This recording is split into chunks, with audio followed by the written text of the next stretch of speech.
The double-edged sword of poverty, virtue for the individual, vulnerability for the masses. The concept of poverty holds a paradoxical place in society. On one hand, it is celebrated as a spiritual discipline, a voluntary renunciation of material wealth to achieve higher growth. On the other, it is a state of systemic deprivation that renders millions vulnerable to exploitation.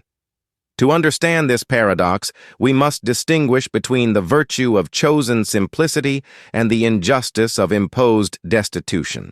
The spiritual ideal of poverty.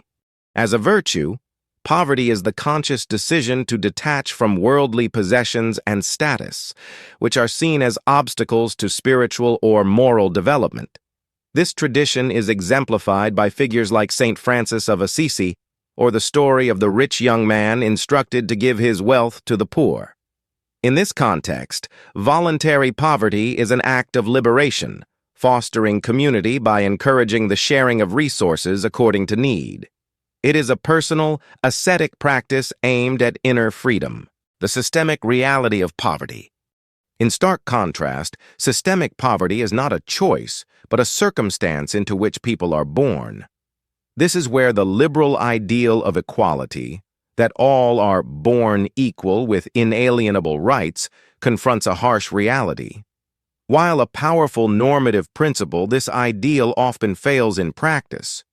Society's archetype of a citizen frequently excludes those who are disabled, chronically ill from the LGBTQ+ community, or are immigrants and refugees. These groups, despite their legal status, often remain socially and economically invisible, effectively denied the full promise of equality and opportunity. The exploitation of systemic poverty. This systemic failure creates a permanent underclass. During periods of economic crisis, this marginalized poverty sector becomes a convenient scapegoat for political ideologies. They are blamed for societal ills, and their vulnerability is exploited. Forced into precarious, low-wage labor out of necessity, they experience a form of modern enslavement, not spiritual freedom.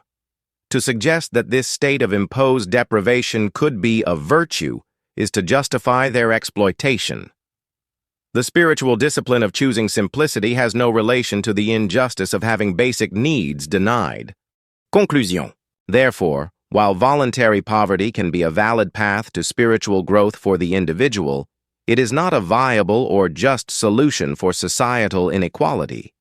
Under political and economic systems like unfettered capitalism, which often prioritize profit over human dignity, systemic poverty is not an opportunity but a trap.